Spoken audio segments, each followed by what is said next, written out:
প্রিয় বন্ধুরা, প্রীতি, সালাম এবং শুভেচ্ছা নেবেন। সারা জীবন শুনে এলাম যে ডাক্তার আসিবার পূর্বে রোগীটি মারা গেল, এবং আমি একজন ডাক্তার হিসেবে এই খোঁচাটা অনেকবারই শুনেছি। কিন্তু একজন ব্লগার আরিফ জেকতিক আমাদের নতুন একটা কথা শোনালেন যে 13 তারিখ আসিবার আগেই লকডাউন সফল হইয়া গেল।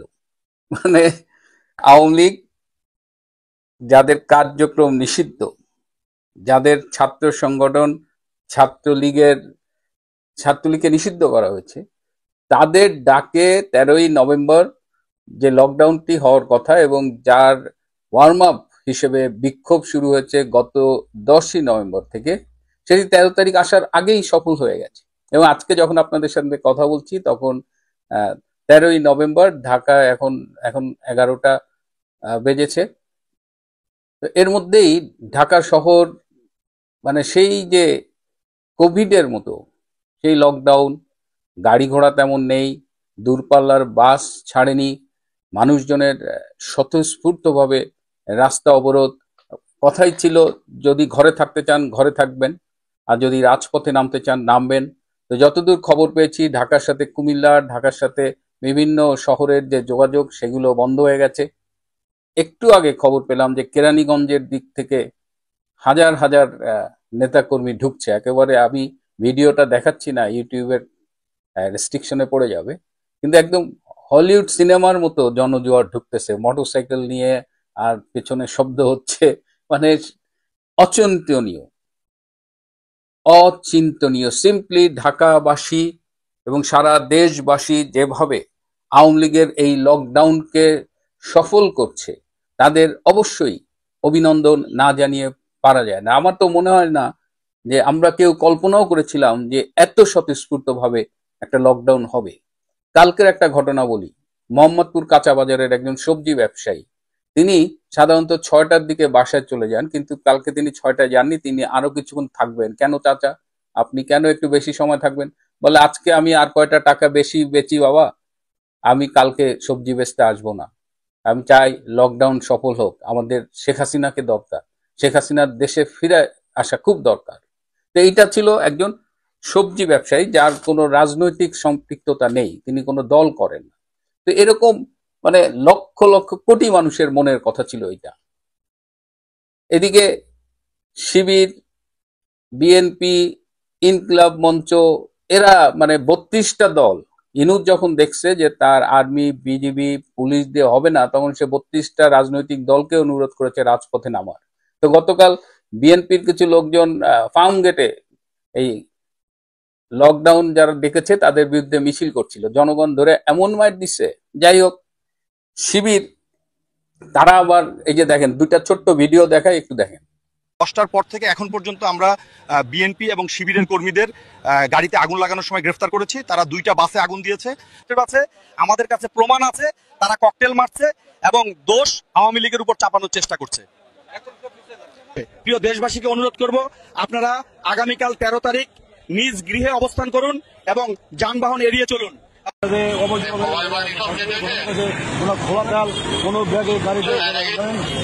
তেল এইভাবে কেউ ব্যাগে নিয়ে ঘুরে না। আপনি কেন তেল নিয়ে ঘুরতেছেন? কি করেন আপনি? কি করেন?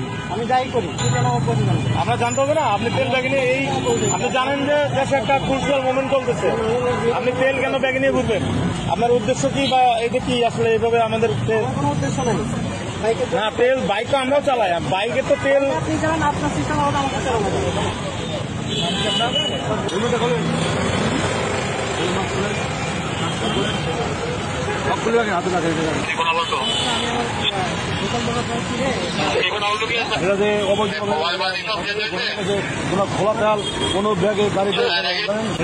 দেখছেন তো, মানে কিভাবে আমি আগেই বলেছিলাম, আমরা অনেকেই বলেছি যে শিবির কিন্তু এই লকডাউনের মধ্যে সন্ত্রাসী কার্যক্রম করে তারা চেষ্টা করবে এটাকে চাপিয়ে দেওয়ার জন্য, যে এটা আওয়ামী লীগের কাজ, ছাত্রলীগের কাজ। এর আগে এনসিপিতে যে ককটেল ফাটাইছে শিবিরের মুন্নাথ শাহবাগের, সেটা দেখছেন।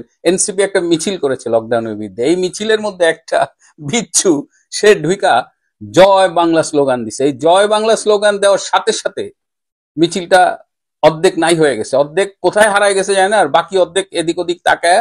তারপর দেখা যায় একটা ছেলে পাশে গলি দিয়ে ঢুকে গেছে, একটা অন্ধকার গলি দিয়ে, এবং ছেলেটা ওখানে দাঁড়ায় বলতেছে আয় আয়। কিন্তু এনসিপির কেউ কোনো বাঘের বাচ্চা ভুলেও ওই গলির মধ্যে ঢোকে নাই। আমি অবাক, জয় বাংলা শব্দটার এত শক্তি যে জয় বাংলা এক স্লোগান দিল একটা মাত্র ছেলে, আর ওইখানে 50-60 জনের ছিল। আর ইনকলাব মঞ্চ বিশাল, নিচে লেখা দেখলাম লক্ষ লক্ষ লোকের সমাবেশ, তারা শাহবাগে অবস্থান নিয়েছে লকডাউন ঠেকানোর জন্য। ভিডিওটা একটু দেখেন।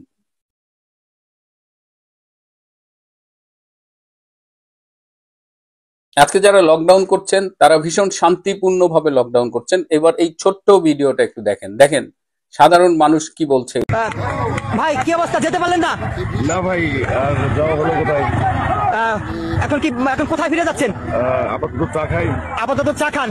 এই যে আন্দোলন, এই আন্দোলনটা আপনারা কি চোখে দেখছেন আপনারা সাধারণ মানুষ হিসাবে? যে ওনারা রোড ব্লক করছে, কিন্তু কোনো যাত্রী বা আমরাও গাড়ি নিয়ে অনেকেই দেখলাম কারোর আক্রমণ করে নাই, এটা আমার খুব ভালো লাগছে। কোনো আক্রমণ, গাড়িগুলো কোনো আক্রমণ করে নাই। তাহলে আপনি সাধারণ মানুষ হিসেবে তাদের আন্দোলন কি যুক্তি না অযৌক্তিক সেটা একটু বলবেন। আপনি সাধারণ, তারা করতেই পারে, যে কেউ করতে পারে। যে কেউ। আপনার বাসা কোথায়? আমার বাসা হচ্ছে মাগুরা জেলা। মাগুরা জেলায়। তাহলে একটু চা খাবেন, তারপর যদি সময় যদি যেতে পারেন তাহলে যাবে। তো আমি রেসপেক্ট করি তাদের, যেহেতু তারা ব্লক করছে, এবং নর্মালি আমরা দেখি এর আগেও যথেষ্ট দেখছি কথাই বার্তা নাই, গাড়ি ভাঙছে, ইভেন তো প্যাসেঞ্জার আক্রমণ করছে, আগুন ধরাইছে, তো সেরকম কোনো সিম্পটম আমি দেখি নাই, এবং আমার এটা ভালো লাগছে। ভালো লাগছে, থ্যাংক ইউ। দর্শক, এখান থেকে কিন্তু আজকে যিনি ঢাকা যাওয়ার জন্য রওনা দিয়েছেন, মাগুরা থেকে এসেছিলেন, তিনি কিন্তু যেতে পারলেন না। অর্থাৎ তিনি বলেছেন যে তাদের আন্দোলন কিন্তু ভালো লেগেছে, কারণ আজকে সারা পৃথিবীর চোখ কিন্তু ঢাকার উপরে, লকডাউন ঢাকার উপরে, এবং পৃথিবীর কমপক্ষে 70টা আন্তর্জাতিক মিডিয়া এই বাংলাদেশের এই লকডাউনের নিউজ কভার করার জন্য বসে আছে। আমার একটা বিদেশি বন্ধু আছে, সে বিদেশি গোয়েন্দা সংস্থার সাথে কাজ করে। তিনি আমাকে বললেন যে আমরা কিন্তু গভীর মনোযোগের সাথে এই 13ই নভেম্বর আমরা দেখছি, এবং আমরা দেখতে চাই যে আওয়ামী লীগ কতটা স্ট্রেংথ নিয়ে রাজপথে নামে।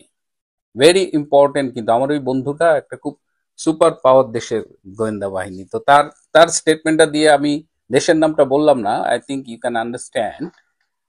তো এই অবস্থায় পুলিশ দিয়ে, আর্মি দিয়ে, 32টা দলের লোকজন দিয়ে ইউনূস কিন্তু আগের থেকেই লকডাউন সফল করে রাখছে। এবং আমরা জানি যে সরকার প্রধানরা সাধারণত সন্ধ্যার দিকে রাতে জাতির উদ্দেশ্যে ভাষণ দেয়, কিন্তু ডক্টর ইউনূস আজকে দুপুরবেলা জাতির উদ্দেশ্যে ভাষণ দিবেন। এই দুপুরবেলায় কেন ভাষণ দিবেন? তিনি দেখলেন লকডাউন হচ্ছে, লোকজন ঘরে বসে আছে, সুতরাং সন্ধ্যা পর্যন্ত কেন ওয়েট করি, আমি দুপুরেই ভাষণটা ডেলিভারি দিয়ে দিই। মানে বুঝছেন তো, মানে লকডাউনের সুবিধা উনিও নিতে চাচ্ছে। স্কুল কলেজগুলো মোস্টলি অনলাইন। ঢাকা বিশ্ববিদ্যালয়ের 5টা গেটে তালা দিয়ে সেখানে পোস্টারে কাগজে লিখে দিয়ে আসছে বিএসএল। তাদের একজন আবার ফোন করে বলল, বস ঢাকা বিশ্ববিদ্যালয়ের গেট বন্ধ করে দিচ্ছে।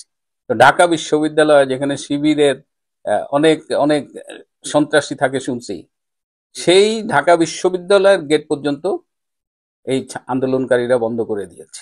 তো সবখানে সারা দেশের মানুষের মধ্যে এত স্বতঃস্ফূর্ত সমর্থন। মানুষ আসলে ডক্টর ইউনূস এবং তার গংদের উপরে বিরক্ত হয়ে গেছে। তাদের মুখ দেখতে চায় না, কথা শুনতে চায় না। ওই ডাস্টবিনটা দেখলে তো মানুষ জুতা মারে, মানে টিভির পর্দায় জুতা চূড়া মারে, এরকম অবস্থা। নাহলে টিভি চেঞ্জ করে ফেলে চ্যানেল। এই রকম অবস্থায় এখন আওয়ামী লীগ, তারা হয়তো এতটা ধারণা করেনি, কিন্তু যে স্বতঃস্ফূর্ত সাফল্য পেয়েছে, তাতে আগামী দিনে আওয়ামী লীগকে কিন্তু দাবায় রাখা যাবে না। সুতরাং বুঝতেই পারছেন যে এখন ইউনূস শিবিরে পালানোর অলরেডি হিড়িক পড়ে গেছে। দেখলাম যে এই ঢাকা বিশ্ববিদ্যালয়ের ভিসি নাকি ডেনমার্কের রাষ্ট্রদূত হবেন। লামিয়া মোর্শেদ, তাকেও বিদেশে পাঠিয়ে দেওয়া হবে। আমি জানি না লামিয়া মোর্শেদকে বিদেশে পাঠিয়ে ডক্টর ইউনূস কি করে থাকবে। এদিকে আলী রিয়াজ তো পালাই গেছে, ডক্টর খলিলও চলে গেছেন। তো এই যে পালানোর হিড়িক, রাষ্ট্রদূত হিসেবে দেশ ত্যাগের হিড়িক, এই সব আরো বাড়তে থাকবে। আর এদিকে দেখেন আর্মি পাশে দাঁড়িয়ে আছে, তার পাশেই আন্দোলনকারীরা স্লোগান দিচ্ছে।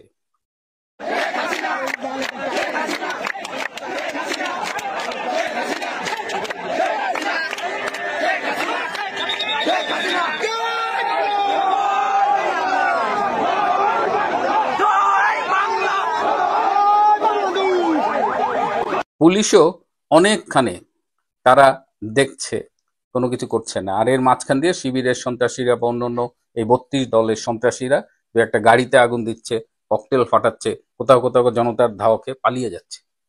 সুতরাং এই হলো আজকের লকডাউনের আপডেট। যদি ভালো কোনো খবর থাকে আবার দেখা হবে সন্ধ্যায় কিংবা রাতে।